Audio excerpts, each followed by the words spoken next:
Messieurs, bonsoir. Bienvenue donc dans cette salle. Nous allons passer 1 heure ensemble pour parler de cette pièce, parler du Huguenot, parler peut-être aussi un petit peu du parcours d'Olivier Py. Il y a un micro au fond. Quand vous souhaitez intervenir, vous vous manifestez et puis on vous tendra le micro. Vous pourrez prendre la parole. Ce que je vous propose, c'est dans un premier temps d'essayer de présenter un petit peu ce spectacle, dire ce qui a amené Olivier Py à le monter. En général, les metteurs en scène sont appelés par les directeurs de salles, les directeurs des opéras, en disant voilà, on a envie de monter ça, est-ce que ça vous intéresserait de le faire? Là, c'est l'inverse. C'est vous qui vous êtes manifesté, qui aviez envie de monter les Huguenots.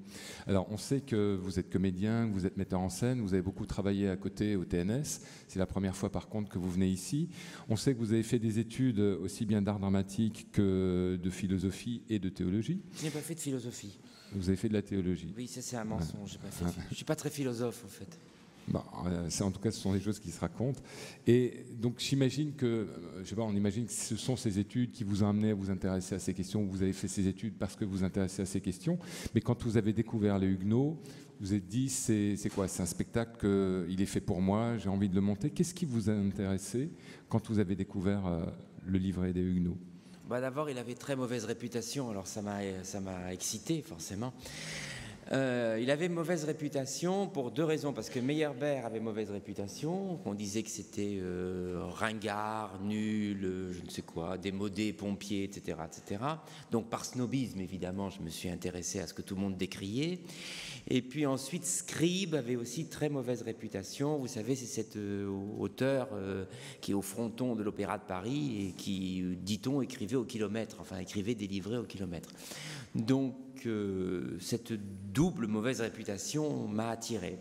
Et puis je me suis dit que tout de même faire un grand opéra, je dis le terme évidemment grand opéra en le soulignant parce que les Huguenots ont été fondateurs de ce qu'on appelle le grand opéra français. Mais faire un grand opéra sur le massacre de la Saint-Barthélemy, ça ne pouvait pas être inintéressant. Donc je me suis plongé dans l'œuvre. D'abord, j'ai trouvé la musique très belle. Puis j'avais aussi été attiré par la musique de Meyerbeer parce que Wagner en dit énormément de mal. Donc quand on me dit du mal des gens, j'ai envie de les connaître forcément aussi.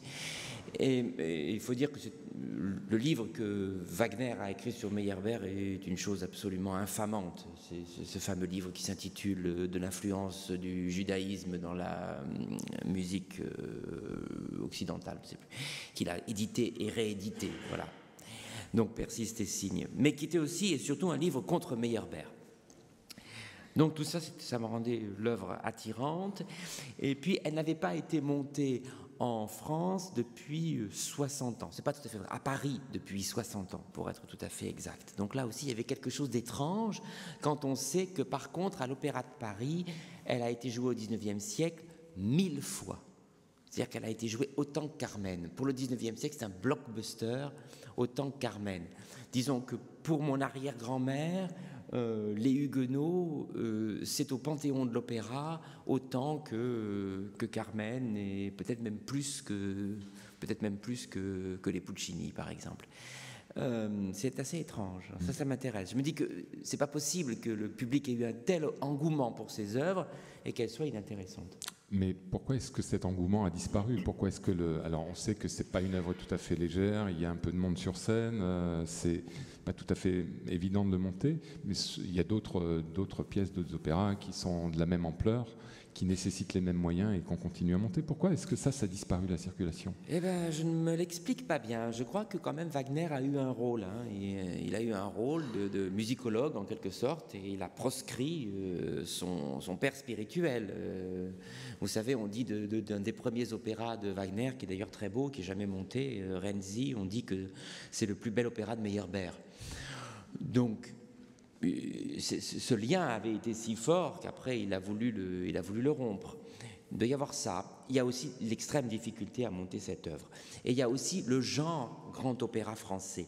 Comment vous dire? Le grand opéra français, encore une fois, fondé pratiquement par cette œuvre. C'est cette œuvre qui démontre qu'il est possible. C'est 5 heures de spectacle. On a appelé cette pièce La Nuit des 7 étoiles, je crois. Ça veut dire qu'il faut 7 solistes qui ont des numéros vocaux monstrueux, sataniques, épouvantables, géniaux, ensorcelants, enivrants et terrifiants. Il faut un grand chœur, ça a été écrit pour une centaine de choristes. Il faut un ballet, un orchestre absolument énorme. Cette monstruosité de l'œuvre l'a rendue difficile. Et probablement après, elle a été montée, remontée dans des versions coupées. Je tiens à le dire parce que quand on a établi cette partition-là avec Marc Minkowski à la création, on a choisi de manière, comment dire, un peu kamikaze, de tout faire, voilà, de monter vraiment l'œuvre. Ça fait près de 5 heures, sans compter les entr'actes. Moi, j'avais idée que la longueur, ça racontait en soi quelque chose, que en soi, ça parlait du processus historique, que si on voulait vraiment être en état de catharsis avec la violence du massacre et comment il arrive dans la ville et comment le printemps joyeux du mariage de Marguerite se transforme en abomination, il fallait la longueur. Et je crois que c'est ça qui a plu au public, au fond, c'est que l'œuvre n'était pas amputée. Je ne sais pas, comme disait Cocteau, quelquefois quand on coupe, ça rallonge. Donc c'est vrai que les Huguenots, quand on coupe, et qu'on coupe notamment tous les passages politiques, tous les passages historiques importants sur le massacre de la Saint-Barthélemy, on peut avoir l'impression que ce n'est qu'une gentille romance entre Valentine et Raoul, qui n'a pas grand-chose à voir, ni avec l'histoire, ni avec la politique, ni avec rien du tout. C'est joli, mais ça n'atteint pas le cœur de l'émotion, comme à mon avis c'est le cas dans l'œuvre telle qu'elle est restituée. Est-ce que dans l'idée de garder l'œuvre en entier, il y a aussi la progression, l'idée de progression qui vous intéressait? Parce que l'œuvre commence un petit peu presque comme une opérette. Alors on va se marier, c'est gentil, enfin c'est presque frais. Tout le monde sait que les Huguenots, c'est le massacre de la Saint-Barthélemy. On se dit, mais c'est quand le massacre? Et oui, mais au fond, ça reproduit aussi le schéma historique. Comme vous le savez, le massacre de la Saint-Barthélemy a lieu le jour du mariage de Marguerite, que tout le monde pense que ce mariage va permettre enfin d'établir la paix, et qu'il y a une ambiance de fête dans tout Paris. On sait que Charles IX fait un spectacle déguisé en Amazone, je vous le dis, c'est pas moi qui l'ai inventé. Il y a une ambiance de fête partout. Catherine de Médicis a organisé une ambiance de joie. Et qu'est-ce qui se passe? Comment tout ce qui devait préparer à la fois à la fête, à cet hymen et à cet hymen qui est aussi un geste politique très fort de la réconciliation de la France avec elle-même, de la France catholique avec la France protestante, un coup de feu par cet épouvantable Maurevert, personnage sombre, qui est un des rares personnages historiques qui est montré dans la pièce, dont on ne sait pas très bien qui le lui a commandité, et puis en quelques heures, le plus grand massacre, en tout cas, qui est connu à cette époque-là, le plus grand massacre qui est connu la France, peut-être qui est connu l'Europe. Un massacre qui, pour restituer un peu toute son horreur, ressemble probablement à ce qui s'est passé au Rwanda. C'est-à-dire que ce n'est pas une armée organisée qui va massacrer, c'est un massacre artisanal dans lequel tout le monde tue son voisin. Mais ça n'a pas eu lieu qu'à Paris en plus, et il est vraiment épouvantable. Et donc la pièce est ainsi construite, et c'est pour ça que la longueur permet de le restituer, que pendant les deux premiers actes, on a l'impression qu'on est dans une pièce d'Offenbach.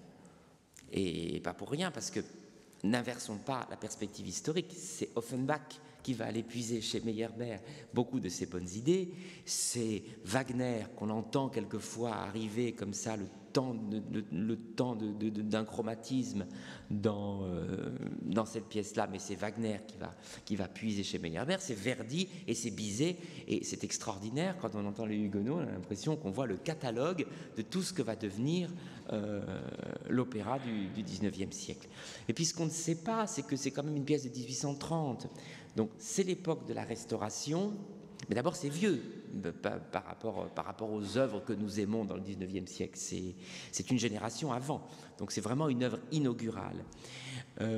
Et puis dans cette période de la Restauration, les Valois sont très à la mode, pour une raison très simple, c'est qu'il faut redonner du prestige à la monarchie, mais que quand même l'héritage direct des rois raccourcis, c'est un peu embêtant. Donc on va chercher les Valois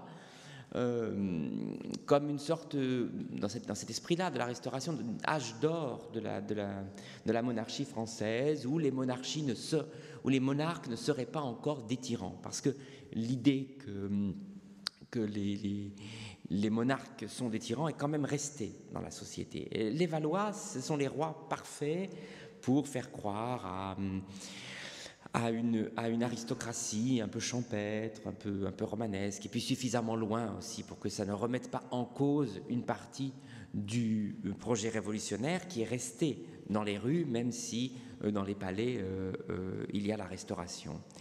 Et donc il y a une mode des Valois, et il y a une grande mode pour ces deux personnages que sont Catherine de Médicis et Marguerite. Marguerite, c'est un personnage très important dans la pièce. Catherine, c'est moi qui l'ai rajouté. Je l'ai rajouté pas pour rien, parce que je sais que Scribe et Meyerbeer avaient comme projet de faire une pièce sur Catherine de Médicis, ce qui aurait été un très très bon sujet. Mais ils ont dû penser que quand même politiquement, ça allait être un tout petit peu risqué quand même de mettre à ce point en scène une reine de France. Il pourrait y avoir des effets d'assonance avec la politique contemporaine. Donc ils ont été plus prudents et ils ont un peu détourné le sujet. Donc moi j'ai fait revenir Catherine parce que c'est un personnage important, puis que j'adore, un personnage fascinant, passionnant. Marguerite, par contre, elle est présente, et elle est présente, disons, plutôt dans sa légende que dans la réalité historique. C'est un point que j'aimerais aussi éclaircir avec vous.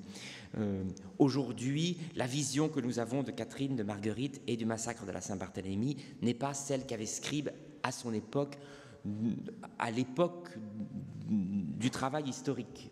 On a une vision de Marguerite à cette époque-là qui est beaucoup plus proche d'une fable, et d'une fable souvent construite sur les pamphlets que les protestants écrivaient contre elle. Donc elle était nymphomane, incestueuse, je ne sais quoi encore. Voilà. Je pense pas ça de Marguerite, je pense que c'était une femme libre, remarquablement intelligente, éprise des beaux-arts et de la littérature, comme elle l'a prouvé toute sa vie, et d'une très très haute conscience politique. Le mariage qu'elle s'apprête à célébrer avec Henri IV, elle sait que politiquement c'est extrêmement important. Donc moi j'ai essayé de faire avec la légende, parce que c'est la légende qui est mise en scène, pas le personnage historique, avec la légende et aussi avec quelques éléments historiques. On a un personnage qui est une espèce de comment dire, décervelé nymphomane dans les deux premiers actes, et qui en réalité semble avoir joué ce jeu-là pour cacher un projet politique très profond qui est celui d'instaurer la paix.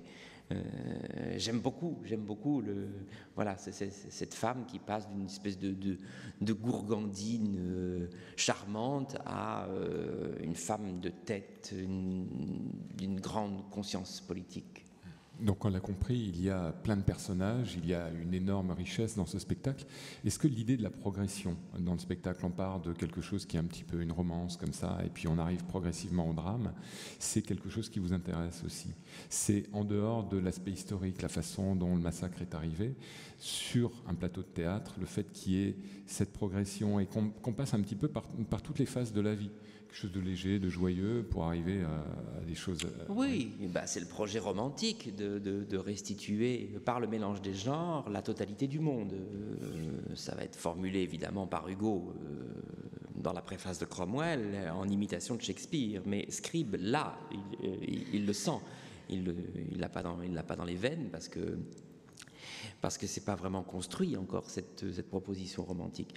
Mais il y a ça, c'est l'œuvre d'art totale. De même qu'il y a tous les arts sur scène, c'est-à-dire qu'il y a une beauté plastique, il y a la danse, la musique, le chant évidemment, des passages plus théâtraux, tous les styles de voix, c'est presque un éventail des possibilités de la voix humaine, cet opéra. Il y a aussi toutes les couleurs émotionnelles, c'est-à-dire qu'il y a des scènes de farce, de tragédie politique, des moments très élégiaques, de l'érotisme énormément.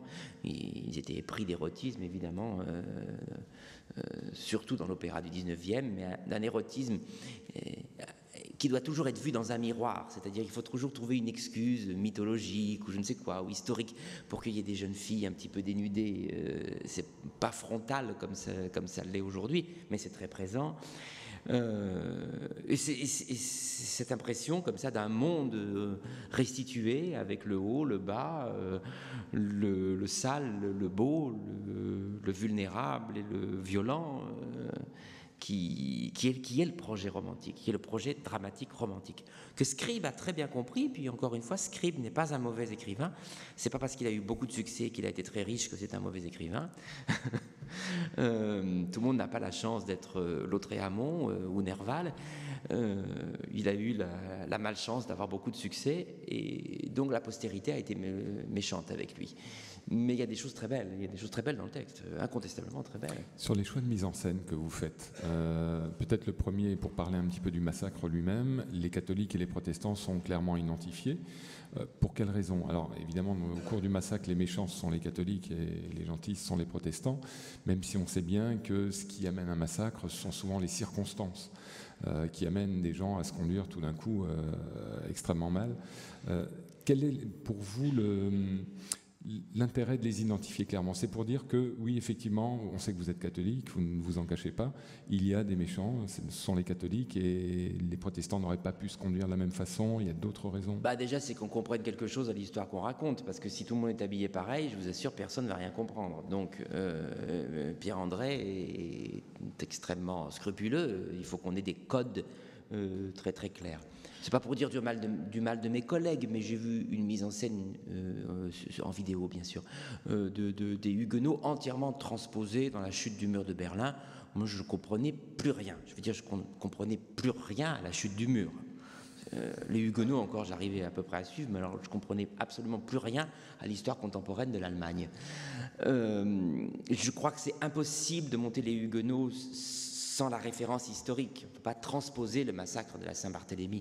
J'aurais pu faire une pièce rwandaise ou bosniaque, mais vraiment, d'abord, ça aurait été une faute de goût politique, s'entend, absolument insupportable, qui m'aurait été insupportable. Et puis, je pense qu'on ne comprend pas plus les choses. Et puis, quand même, je veux bien qu'on rêve d'avoir un public totalement idiot, mais il se trouve que le public est intelligent. Donc, il voit très très clairement, quand on lui raconte ces histoires de protestants et catholiques, les assonances qu'il peut y avoir aujourd'hui dans les violences religieuses, dans l'intégrisme, et comment les communautés sont montées les unes contre les autres. Je n'ai pas forcément besoin d'habiller tout le monde en israélien et en palestinien pour que ce soit bien clair. Voilà, ça ne rend pas les choses plus claires, à vrai dire. Je trouve que ça les rend beaucoup plus compliquées. Donc, là-dessus, Pierre-André a été très clair, des protestants, des catholiques, des protestants en noir, logique des protestants, des catholiques en armure d'or. Je sais pas, à Strasbourg, on aurait fait des gilets verts et des gilets rouges, ça aurait été encore plus clair. Mais on a un petit peu travaillé ce code-là, puisqu'il y a quelques références du 19e. Vous savez, c'est un des problèmes les plus fondamentaux de la mise en scène d'opéra. C'est quel est mon référent historique. Soit on monte la période du récit, la période des Valois, soit on monte la période de la rédaction, en l'occurrence 1830, et ce serait assez intelligent aussi. Pour certaines mises en scène, c'est même, à mon avis, la meilleure solution. Soit on transpose à l'époque contemporaine. Moi, je m'efforce de ne jamais répondre à cette question, mais d'utiliser ce qui fait le plus de sens selon les œuvres. Alors, monter le massacre de la Saint-Barthélemy avec des casques bleus, je ne comprends pas l'intérêt, mais par contre, de temps en temps, avoir quelques personnages du 19e dans la pièce, ça montre bien que ça parle aussi du 19e. C'est pas pour rien que Meyerbeer et Scribe ont choisi ce sujet-là. C'est qu'à l'époque de la Restauration, il y a des lois anti-juives qui commencent à sévir dans la Restauration, et que Meyerbeer est juif, et qui sait bien que ça va lui tomber sur la gueule à un moment ou à un autre. Donc ils savent ce qu'ils font politiquement, hein. Ils le font de manière intelligente puisqu'ils transposent, vous voyez, on transposait déjà à l'époque, ils transposent à l'époque des Valois, mais en réalité ils parlent bien de l'intolérance religieuse de 1830. Ça, il faut bien que je le fasse entendre un petit peu. Et puis à la toute fin, il y a quelques costumes contemporains qui apparaissent, au XXe siècle plutôt que contemporains,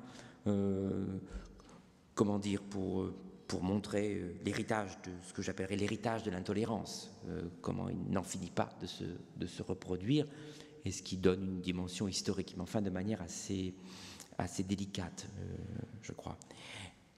Et puis, pour ne pas répondre à votre question, ou pour ne pas répondre à la question que vous n'avez pas posée, je suis très mal à l'aise, personnellement, politiquement, avec l'anti-manichéisme. Je veux bien que la vie soit compliquée, mais enfin, ce sont les nazis qui ont exterminé les Juifs. Les Juifs n'ont pas attaqué les nazis. Ce sont les Serbes qui ont attaqué Sarajevo. Ce ne sont pas les Bosniaques qui ont attaqué Palais. Ce sont les Hutus qui ont tué les Tutsis, et c'est parce tout ce qui était de l'anti-manichéisme était en fait un discours de propagande, pour faire croire qu'il y avait deux communautés. Donc, dans mon histoire personnelle, je me suis rendu compte que l'anti-manichéisme pouvait faire beaucoup de mal quand on commençait à renvoyer les victimes et les bourreaux dos à dos, en voulant croire qu'il y avait simplement des communautés, et que c'était une guerre intercommunautaire. Je pense notamment que la guerre de Bosnie, dont nous fêtons les 20 ans cette année, n'était pas une guerre intercommunautaire du tout. Mais ça nous éloigne beaucoup du sujet, à vrai dire. Non, pas vraiment. On est vraiment dans le cœur du sujet. Donc, dans cette affaire-là, je ne pense pas qu'il y ait des méchants protestants et des gentils catholiques. Je pense que ce sont les catholiques qui sont les méchants. Et ça m'amusait beaucoup que moi, catholique fervent, on me propose de faire une pièce sur la Saint-Barthélemy où les catholiques sont les méchants. Ça m'a beaucoup amusé. Alors, au-delà de l'amusement, ça vous a interrogé, ça vous a amené à quel type de réflexion ? Moi, vous savez, je suis profondément passionné par l'œcuménisme, donc le recul de l'œcuménisme, d'ailleurs, dans la parole du Vatican, est une chose qui m'embête beaucoup. Je crois qu'il y a des catholiques, il y a des protestants, ce n'est pas la même religion. Il faut bien connaître les différences, mais bon, ce sont des chrétiens. Ils devraient être unis dans l'amour du Christ, tout au moins, même si je ne pense pas que ce soit la même chose d'être catholique et protestant, je ne pense pas du tout. Mais enfin, j'ai aimé travailler avec ces croix et avec ces croix de bois qui se réunissent ou qui se séparent dans la pièce pour montrer que tous ces chrétiens ont quand même la même croix avec le même Christ dessus. Donc vous voyez, c'était quand même une parole de chrétien qui a travaillé cette mise en scène des Huguenots. Et puis, bon, c'est pas parce que je suis catholique que je vais nier la vérité historique. Voilà. On va reparler des choix de mise en scène. Une pièce comme ça qui met beaucoup de monde sur scène en termes de décor, en termes d'ambiance qu'on donne sur le plateau, ça pose des questions. Alors qu'est-ce qu'on peut faire, mais surtout comment on peut le faire ? Quel type d'ambiance que vous avez souhaité donner ? Très forcément plutôt gai au début, sombre ensuite, enfermer les gens, autre chose ? Oui, là, je crois que Pierre-André parlerait bien mieux que moi du décor, et puis notamment avec émotion, parce qu'il est en quelque sorte un enfant de ce théâtre, où il a travaillé pendant 7 ou 8 ans. Nous travaillons ensemble sur bien plus que sur des décors, sur une chorégraphie d'espace, sur une scénographie. L'idéal, c'est quand l'espace est suffisamment mobile, et il est aussi mobile par la lumière. Bertrand Quillier a fait une lumière absolument magnifique dans ce spectacle. Mais sa mobilité devrait permettre de suivre la partition. Ça, c'est notre rêve le plus ardent, c'est d'avoir un décor qui bouge tout le temps, parce qu'une partition, ça bouge tout le temps au niveau harmonique. Si on pouvait changer la lumière chaque fois qu'il y a un changement de tonalité, alors là, ce serait vraiment parfait. En tout cas, essayer de mettre par la scénographie aussi, par la mise en scène un petit peu, mais par la scénographie, par la lumière, par l'ensemble des signes de la mise en scène, de mettre en lumière la partition, pas seulement le texte. Parce que le texte, bon, a priori, un homme de théâtre sait faire ça. La partition, ça devient un petit peu plus compliqué. Alors la partition, elle parle. elle parle. Quelquefois, il y a un instrument qui est parlant. Quelquefois, il y a un changement de tonalité qui est parlant. Donc ça, c'est très intéressant à faire. Et Pierre-André est très sensible à cette idée que le décor doit être mobile. Et là, on a imaginé une grande machine de métal or, qui doit donner aussi par moments un effet de violence. Je dirais même que le moment d'ailleurs le plus violent dans le spectacle, le moment d'affrontement où les armures et les épées doivent claquer, en réalité c'est toute la ville qui se met à bouger et qui doit montrer cet état de folie, d'ivresse du massacre. Donc c'est un décor extrêmement mobile, à transformation, mais aussi tout simplement parce que l'œuvre est longue et qu'il faut renouveler autant que faire se peut les ambiances. La scénographie peut aussi quelquefois non pas être simplement anecdotique, c'est-à-dire ça se passe dans un jardin, donc il y a un jardin, ça se passe dans une église, donc il y a une église. Bon, pourquoi pas après tout. Mais il faut aussi qu'elle soit intérieure, qu'elle puisse être psychologique. D'un seul coup, ce qui se passe entre les êtres sans ténèbres. Eh ben, peut-être que la scénographie peut montrer comment la noirceur intérieure monte.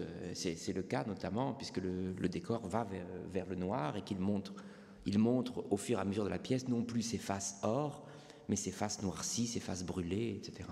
Donc ce dont vous parliez très justement de la progression de la pièce qui va vers le crépuscule est aussi montré par une longue progression et permutation des décors jusqu'à la plus grande noirceur.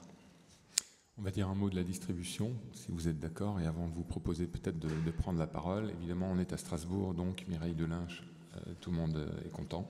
Ah bah, j'espère bien. Ouais. Nous, je crois que c'est notre 4e ou 5e spectacle avec Mireille, qui est une très très grande artiste lyrique. Très très grande, unique, vraiment. Elle a ce que quelquefois les plus grands n'ont pas. C'est-à-dire que quand elle est sur scène, on ne peut pas détacher les yeux d'elle. C'est fascinant, hein, on ne sait pas vraiment ce que c'est. Bien sûr, il y a les qualités techniques,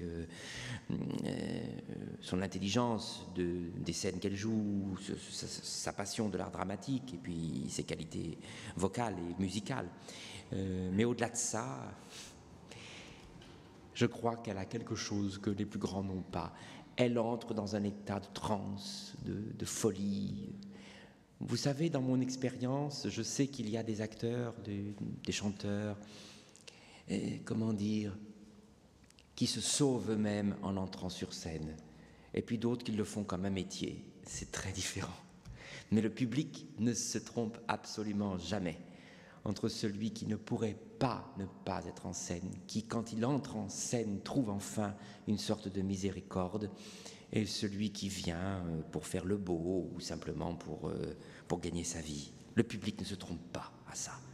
Il y a une intimité entre le vœu spirituel de l'artiste entrant en scène et le désir inconscient du spectateur, qui est une chose qui n'en finit pas de me troubler parce qu'elle est infiniment mystérieuse et il est très difficile d'en parler. Au bout du compte, je sais de moins en moins ce qui fait un grand acteur. Je le vois techniquement, ce qui fait un grand acteur et un grand chanteur, mais ce qui fait un grand artiste de la scène, qui dès qu'il entre est complètement nu, se donne lui-même, est dans cet état d'incarnation qui est un état de nudité. Alors ça, je sais de moins en moins ce que c'est, j'ai de plus en plus d'admiration pour cette grande pirouette spirituelle. On l'a dit, vous êtes comédien, vous n'êtes pas chanteur. Si. Aussi si, Mais là, vous n'êtes pas sur scène.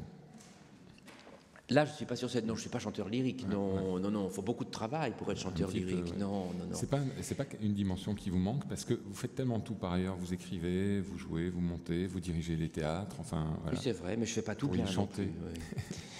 Non, j'ai chanté beaucoup, puis quand j'étais jeune homme, je rêvais d'être chanteur lyrique, puis j'ai appris qu'il fallait beaucoup travailler, donc j'ai plutôt fait metteur en scène. C'est beaucoup plus simple. Hein. Ouais. Alors, il n'y a pas que Mireille Delinche. Vous m'avez dit tout à l'heure en arrivant, il y a des rôles dans ce spectacle, quand les gens vont applaudir à la fin, Et ça va être absolument dithyrambique pour certains, parce que je suis très superstitieux, alors j'aurais pas dû dire ça. Et c'est du niveau de Tristan. Non, je le dis particulièrement pour Grégory Kunde qui joue Raoul, parce que le rôle est épouvantable, quoi.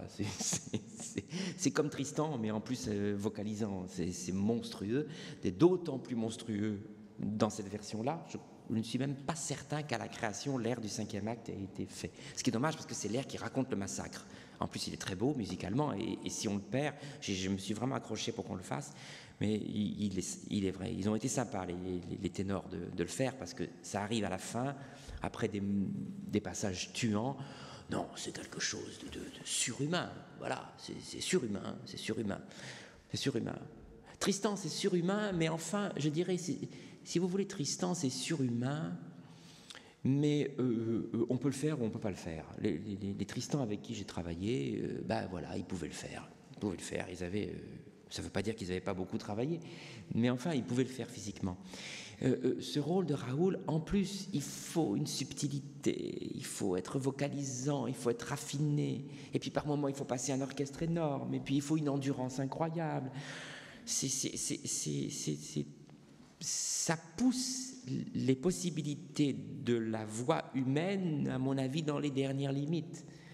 C'est vraiment... Écoutez, j'ai une admiration pour les chanteurs je pourrais vous dire ça pendant des heures, mais la seule chose un peu difficile sur Terre, c'est de chanter. Non, mais pour ceux qui chantent ou pour ceux qui ne chantent pas, que ce soit de manière muette ou que ce soit de manière musicale, ça n'a pas grand-chose à voir avec la musique d'ailleurs. Mais la seule chose un peu difficile sur Terre, c'est de chanter. C'est d'être dans cet état de réconciliation avec l'univers. Parce que c'est ça qu'on attend du chant. Pas simplement de quelqu'un qui fait des notes, mais quelqu'un qui chante. C'est d'être dans cet état, finalement, qui est la seule vraie manière d'être au monde. Dans cette béatitude d'être au monde. S'il n'y a pas ça, il n'y a pas de chant. Il peut y avoir des notes, mais il n'y a pas de musique, il n'y a pas de chant. Et s'il y a ça, qui est quelques notes un peu instables par endroits, ça n'a aucune importance. Alors, moi, je regarde et j'écoute Ella Fitzgerald sans arrêt, elle passe son temps à craquer des notes, à louper des graves, etc. Ça n'a aucune importance. Elle est, dans son être, la leçon de vie absolue. S'il y a une manière de vivre, c'est dans ce rapport au chant. Simplement, elle renoue absolument l'alliance perdue, elle retourne dans le paradis, elle nous montre que la porte qui nous a chassés du paradis est encore ouverte et que le geste qui consiste à la retraverser s'appelle le chant. Et ça n'a pas grand-chose à voir avec la musique. La musique en témoigne mieux que tous les autres arts. Mais il ne s'agit pas de musique, il s'agit d'un acte spirituel profond. Il s'agit de l'acte spirituel le plus profond, celui dont nous avons la plus grande soif, celui qui peut le moins se dire en termes de mots, celui qui est écrit dans tous les livres, mais que les livres sont incapables de donner, celui que seul un être peut nous donner, d'un être à un autre être, dans sa présence, là, et que aucune virtualité, aucun film jamais ne pourra reconstituer. C'est un pur acte spirituel et il n'a aucun équivalent. Mais c'est ça le chant. Et ça, c'est un peu difficile.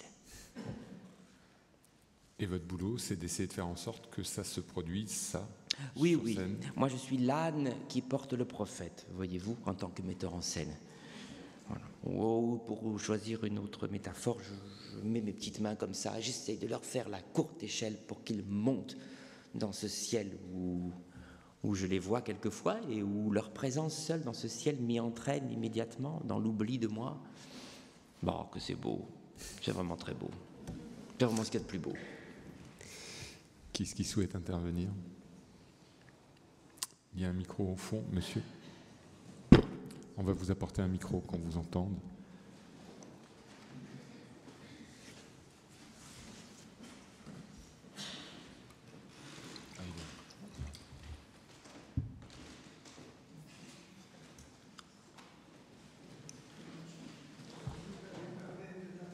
discuté de la scénographie. Mais j'aimerais que vous disiez aussi un mot de la mobilité stylistique de la musique dans cet opéra. Je sais pas. Il y a tout de même des styles divers qui se manifestent dans les Huguenots, et c'est aussi une des caractéristiques de ce grand opéra romantique. Oui, oui, vous avez tout à fait raison. Les oreilles musiciennes entendront passer Verdi, Offenbach, Bizet, comme je vous le disais. En fait, tout ce qui est là, de manière très expérimentale de la part de Meyerbeer. Après, ça a été tellement recopié que pour nous, ça peut paraître un peu affadi des fois, mais en réalité, c'est très expérimental. Et puis, c'est un grand arrangeur. Il connaît très bien les instruments. Il écrit pour les instruments. Donc c'est vrai que c'est la nuit des 7 étoiles pour les chanteurs, mais c'est aussi la nuit des, je sais pas, des 15 ou des 20 étoiles dans la fosse. Il y a des passages vraiment pour un instrument précisément qui sont absolument remarquables. Il sait faire ça. Son utilisation, je sais pas, du basson par exemple est incroyable. Et ça va être très copié par tous ceux qui ont suivi. Donc c'est vrai qu'il y a et il y a quand même une unité de style, on ne peut pas dire que ça donne l'effet d'un collage, mais je crois que c'est un type qui invente tout le temps. Alors c'est curieux parce qu'il est taxé d'éclectisme justement. Genre il en prend un peu à droite, à gauche, il en prend un peu partout et il en fait sa sauce. Oui, ça c'est très français. Donc ça a été inversé. Oui, ça c'est très français. Au fond c'est le classicisme français, vous savez, c'est le bon goût, le ton sur ton, le gris qui va avec le gris et les appliques du salon qui vont tellement bien avec les rideaux. Ça, c'est au fond, oui, ça a été formé par le style français, la règle des unités, etc., pas un poil qui dépasse, etc. Bon, moi, j'ai jamais été non plus quelqu'un qui a travaillé dans la sobriété et les nuances, ça m'emmerde un peu aussi, les nuances. Chez les acteurs, ça m'emmerde terriblement. J'ai horreur des acteurs qui nuancent. C'est ce que je dis tout de suite aux jeunes acteurs. Fais pas de nuances, ça me saoule les nuances. Fais des contrastes. Trouve l'expression, pas l'impression. Mais ça, il faut sortir d'un certain style français qui fait du rose pâle avec du rose bonbon, avec un tout petit peu de parme, etc. C'est très, très bourgeois. Très, très bourgeois. Donc il y a chez Meyerbeer et peut-être chez Scribe aussi, un goût de la couleur franche, de la violence, du contraste très fort. C'est présent, Puis c'est le romantisme. C'est presque plus le romantisme allemand que le romantisme français. Enfin, ce sont deux mouvements qui n'ont rien à voir. Strictement rien à voir. Autre intervention ?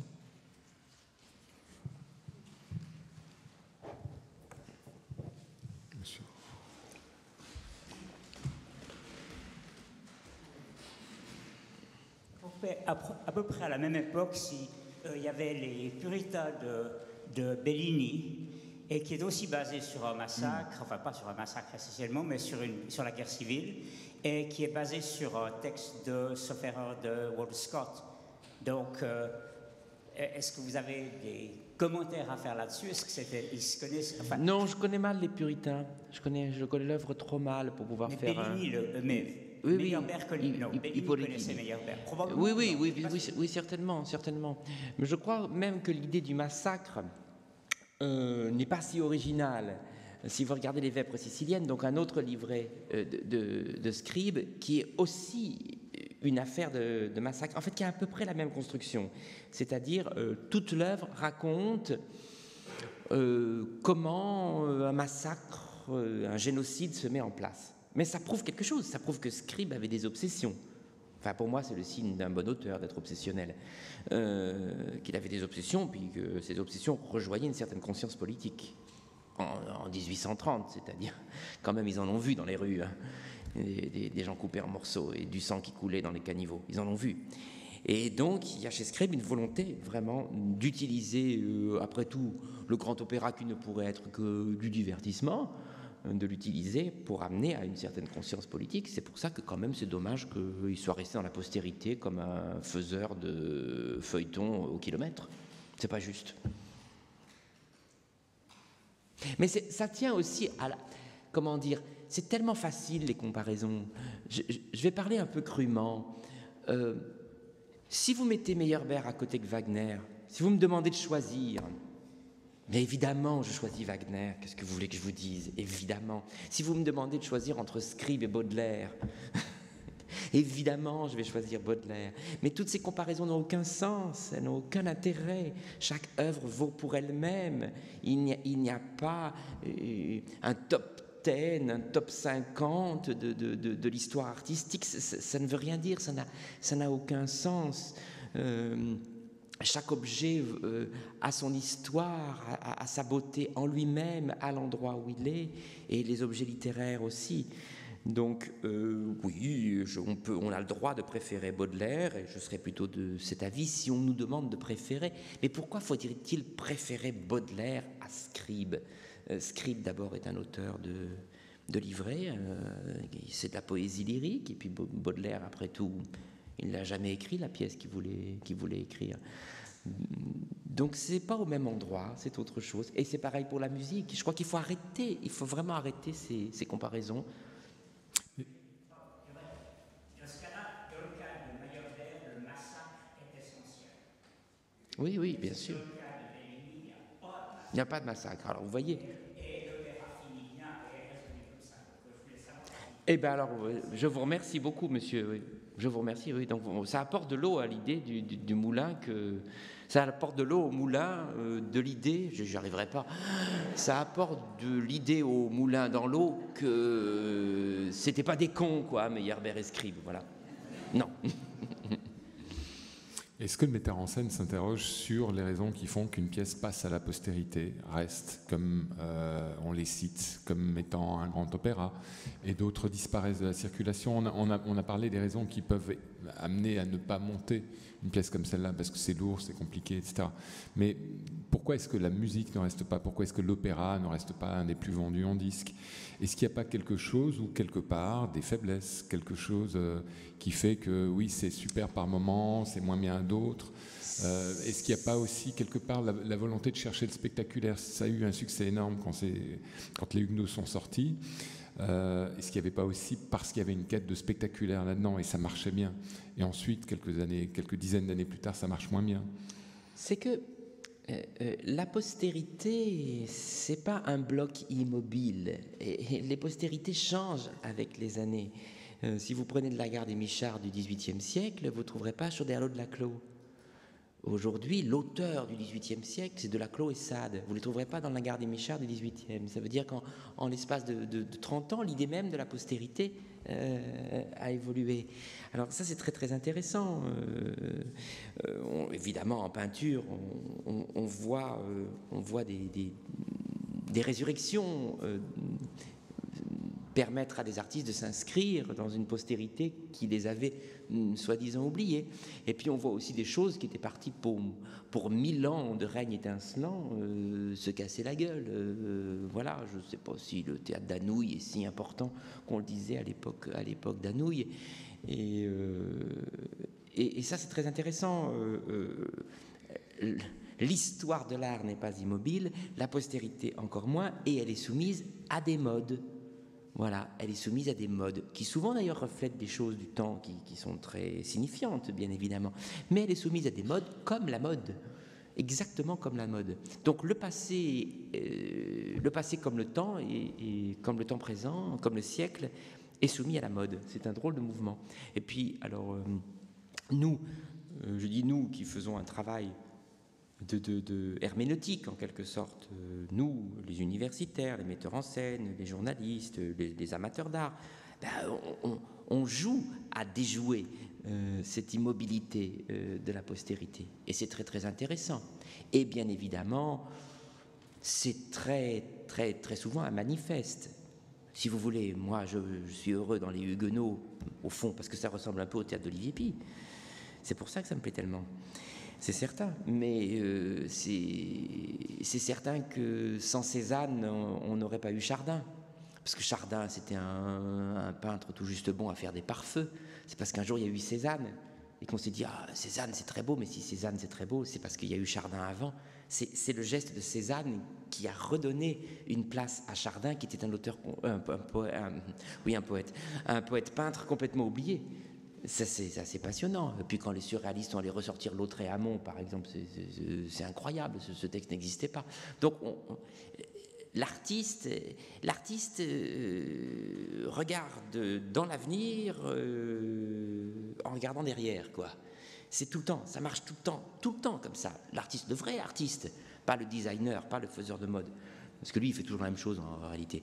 Mais le vrai artiste, il va toujours chercher là-bas derrière quelque chose qui justifie le geste de ce qui sera demain. C'est très intéressant à voir, et ce faisant, il reconstruit aussi notre patrimoine qui est vivant et qui est à travailler et qui n'a du sens que comme ça. Qui n'a du sens que comme ça. Quelqu'un d'autre, monsieur? J'ai assisté hier soir à la Générale et j'ai été vraiment très impressionné par la découverte de la musique et d'une mise en scène puissante et rigoureuse. Et j'ai été aussi impressionné par le rappel contemporain au groupe de juifs qui partent avec leurs valises vers leur destin, alors qu'en haut, il y a le politburo qui gêne. Mais j'ai quand même eu deux surprises. C'est le rôle muet de Catherine de Médicis qui est ridiculisé. Son rôle semble ridicule, comme celui de l'évêque. Il me semble muet, mais... ils ne semblent pas muets, ils sont muets. Ils sont muets. Ils sont tout à fait muets. Ils sont un peu... Ridicule, non, je ne le pense pas. Enfin, c'est l'impression que j'ai eue. Et l'autre, l'évêque est ridicule, oui, ça c'est vrai. C'est le rôle de Marguerite, bien sûr, qui est une femme lubrique. Mais à côté, il y a des danseuses avec le nu intégral. Alors là, pourquoi ce nu intégral? Ça vous plaît pas? Hein? Non,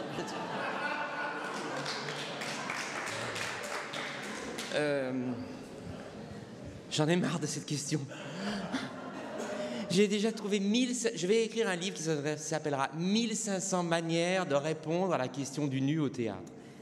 Je n'en peux plus. Enfin, je vais le faire une fois de plus. C'est parti, mon kiki. Alors, il y a différentes manières de répondre. D'abord, il y a la réponse fidélité à l'œuvre. Il se trouve que dans l'œuvre, ce sont des jeunes filles qui se baignent dans la rivière, dont on dit qu'elles sont toutes nues, qu'il y a un page qu'il dit qu'il est content de les voir toutes nues, et un homme qui a les yeux bandés, dont on dit c'est dommage qu'il ne puisse pas voir ce qu'il voit, parce que s'il le voyait, il verrait quelque chose. Donc, là, ça c'est la première justification. La deuxième justification, je dirais que c'est la justification d'ordre artistique. Depuis la nuit des temps, l'art s'est intéressé au corps humain. Les premières effractions sur les peintures rupestres, mais prenez aussi, pourquoi pas, les couroses grecques, vous prouveront que le corps humain a d'abord été le premier geste que les artistes ont célébré. Voilà, ça c'est le historico-artistique. Mais il y a aussi artistique dans le contexte. Comme vous le savez, on est en train de remettre tout à fait à la mode une peinture qui était tout à fait oubliée, celle des pompiers. Vous voyez l'exposition extraordinaire qu'il y a eu au musée d'Orsay sur Jérôme, par exemple. Allez un tout petit peu dans les musées, quoi, vous verrez, c'est plein de gens nus. Plein. Alors, vous choisissez, soit vous allez dans les musées avec une érection, soit vous y allez en rougissant, mais de toutes les façons, vous ne pouvez pas nier que l'érotisme et le nu, c'est plein les musées. Souvent, quand on me pose cette question, d'ailleurs, ici, il n'y a pas de plafond, ici, c'est pas très érotique, il faut dire. Mais comme on la pose souvent dans un opéra, je pourrais le faire dans la grande salle, je fais. Et les gens font comme ça, ah oui, tout le monde est tout nu là-haut. Alors, dans le plafond de tous les opéras, vous pouvez regarder, tout le monde est tout nu. Tout le monde est tout nu, pas pour rien, parce que la nudité, d'abord, est une fonction divine. Le nu, c'est d'abord le Dieu. La mythologie est là pour justifier l'érotisme, mais à la base, le Dieu est nu. Il n'est pas nu pour rien, il est nu parce qu'il n'a pas d'habit, il n'a pas d'identité. Il est ce qu'il est, il n'a pas besoin d'être habillé. Donc le Dieu est essentiellement nu. Mais le nu est aussi allégorie, il est toujours allégorique. L'allégorie est souvent nue. Par ailleurs, le nu, alors ça c'est la réponse sémiologique, peut raconter des choses tout à fait différentes. Le nu peut aussi bien parler de la mort, mon Dieu, quand il y a quelqu'un de squelettique, de nu, ça peut être la violence absolue, comme au contraire raconter la chose la plus suave et la plus charmante de la vie, et c'est le nu érotique. Mais le nu peut incarner, pourquoi pas, la Révolution. Que je sache, il y a quand même un grand tableau français qui montre la Révolution à seins nus. Pourquoi elle est nue? Elle est nue parce qu'elle est une allégorie. La nudité est le signe même du sens. En fait, dans la peinture, on dévait les êtres humains pour qu'ils habillent le sens de leur nudité. On pourrait y passer des heures parce que c'est passionnant. Et puis, la dernière chose que je dirais, c'est que c'est quand même très, très, très, très beau. C'est quand même magnifiquement beau. J'espère que ça vous plaît, parce que moi, ça me plaît. Ces jeunes filles, notamment cette scène de femmes, pour moi, c'est un hymne à la beauté féminine, ce moment-là. D'autant plus que le premier acte est entièrement masculin, et le second est un gynécée où il n'y a que des femmes. Mais il y a cette beauté incroyable, là aussi, qui n'est remplacée par rien d'autre, que ce soit la beauté du corps masculin ou la beauté du corps féminin. Je dois dire que moi, je suis particulièrement heureux de ce tableau parce que je trouve la lumière exquise, chatoyante. Je trouve pas ça obscène. Je peux aimer l'obscénité, mais pas dans une œuvre comme celle-là. Dans une œuvre expressionniste, mais pas dans une œuvre comme celle-là. Là, je trouve ça... immédiatement, je dirais que c'est une façon assez rapide de convoquer la beauté que d'avoir de beaux jeunes gens ou de belles jeunes filles. Voilà, l'histoire du nu, l'histoire de l'érotisme, c'est rigolo parce que il faudrait se faire croire à soi-même qu'il y a dans notre volonté d'aller au théâtre quelque chose qui ne serait pas lié au désir sexuel. Et là, quand même, 100 ans de psychanalyse, le discours des surréalistes, tout est là pour nous dire que quand même, ce qui nous amène dans ces salles-là, évidemment, c'est la libido. Et peut-être qu'elle nous conduit jusqu'à une intelligence purement spirituelle ou désincarnée, mais enfin, quoi qu'il en soit, c'est là. C'est très étrange, cette idée qu'il y aurait un art qui serait absolu et parfait et qui serait débarrassé de toute considération sexuelle, et un autre qui serait un petit peu suspect, justement parce qu'il jouerait avec l'érotisme. J'ai répondu quand même à la question.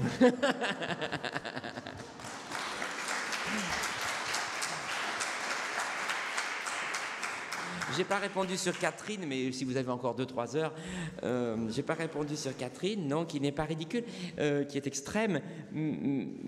Sur Marguerite, j'en ai un petit peu parlé. Sur Catherine, ce que je l'ai peut-être dit tout à l'heure, ce qui est intéressant au niveau historique, c'est que les historiens encore aujourd'hui ne savent pas si elle est l'instigatrice du massacre ou si elle a tenté de l'empêcher. Moi, à vrai dire, mon point de vue historique, je ne suis pas historien, mon point de vue, c'est que c'est un peu des deux.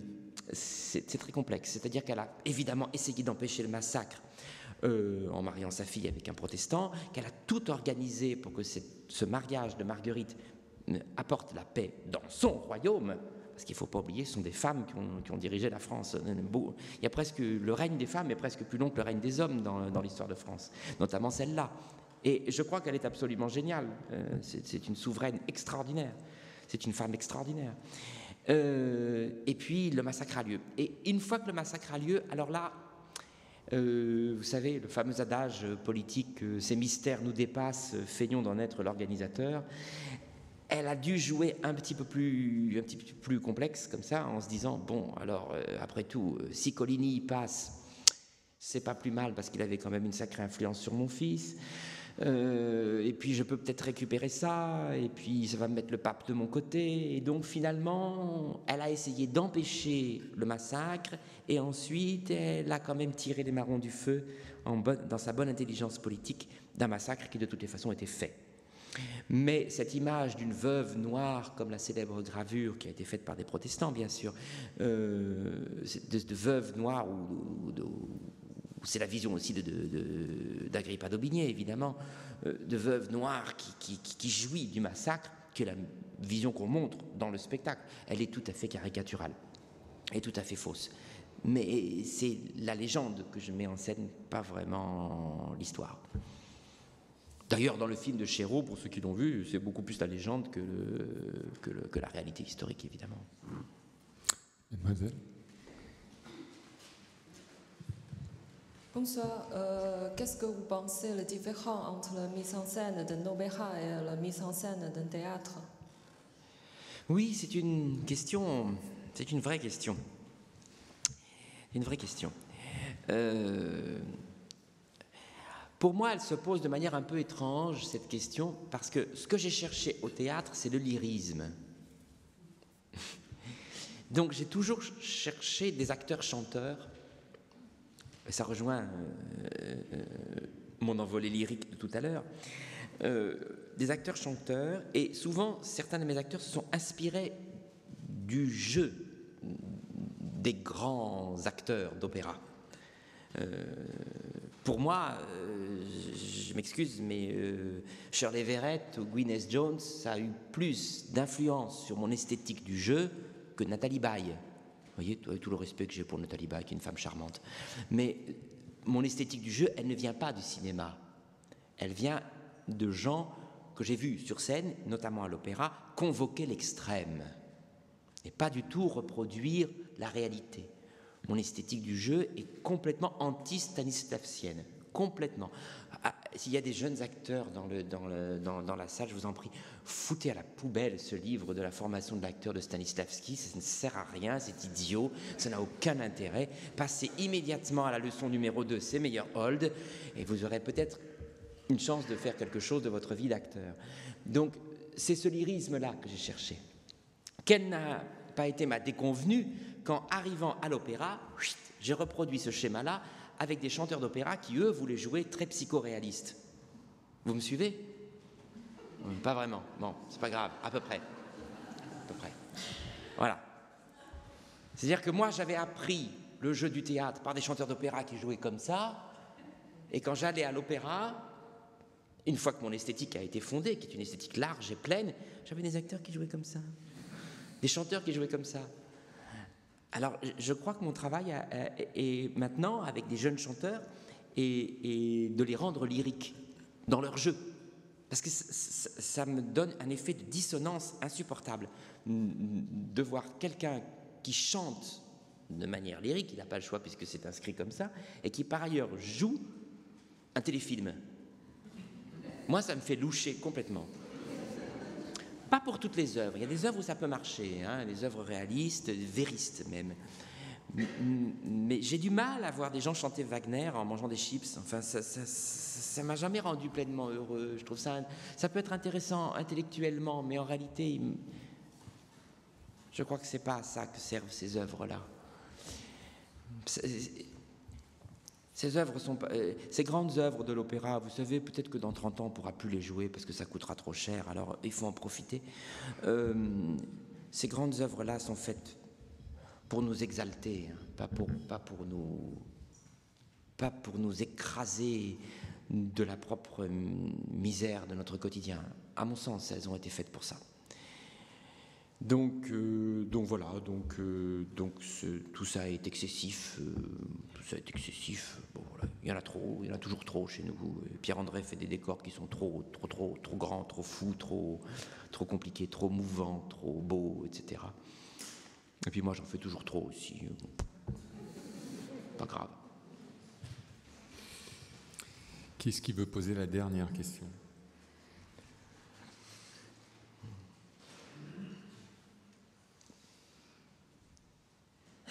Le problème, c'est qu'il en faut une. Hein. Bon, l'avant-dernière, alors.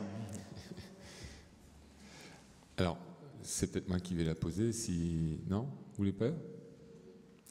Quand on monte un spectacle comme ça, qui part de quelque chose qui est la fraîcheur, qui est la vie, et puis qui va doucement et progressivement, mais constamment vers quelque chose qui est sombre et qui est la mort, Est-ce que vous avez envie de montrer quelque chose qui sauve à la fin, soit par les personnages, l'humanité de l'un des personnages, soit une lumière qui viendrait d'ailleurs?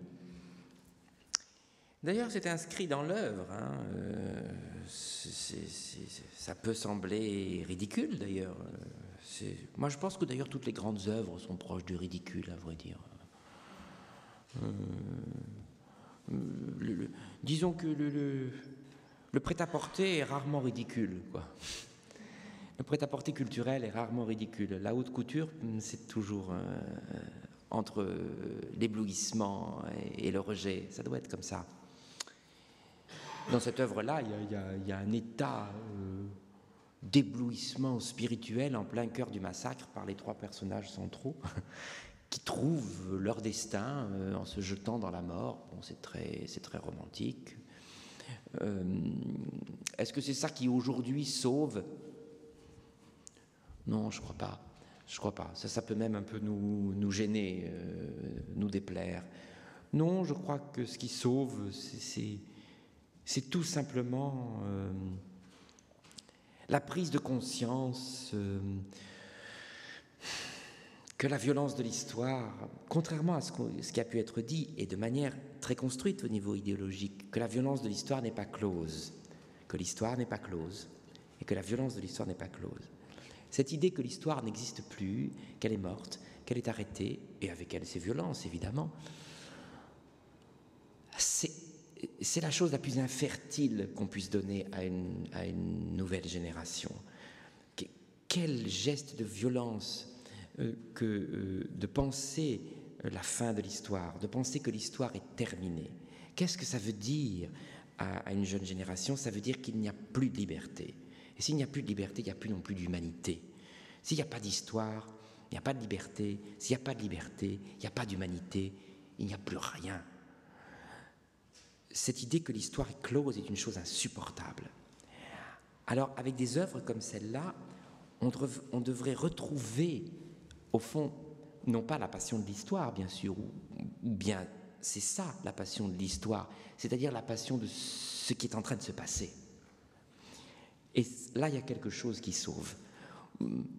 Je pense que je n'ai pas besoin de faire tomber un drapeau syrien des cintres pour que, en voyant les Huguenots, on se dise que ce qui se passe à Homs est absolument insupportable. Est insupportable non seulement dans les faits, parce que des femmes et des enfants sont tués par un régime sans nom, mais aussi parce que dans le laisser-faire de ce massacre, toutes les institutions onusiennes qui nous construisent perdent totalement leur sens et que le Conseil de sécurité, notamment, ce Conseil de sécurité, on voit bien qu'il ne repose pas sur des idées fondamentales et sur les droits de l'homme, mais sur les intérêts personnels des puissants. Et ça nous est insupportable. Et je ne crois pas qu'on puisse rien faire, parce que ça, je crois que c'est une pure propagande de pouvoir, c'est de faire croire qu'on ne peut rien faire. Eh bien, ce goût de l'insurrection, hein, indignez-vous, comme disait le camarade Essel, ce goût de l'insurrection, je crois qu'il est vraiment présent dans les Huguenots par le génie de Scribe et par les intuitions de Meyerbeer. Oh, j'ai bien conclu. Hein. Allez. Merci à tous. Merci. Merci.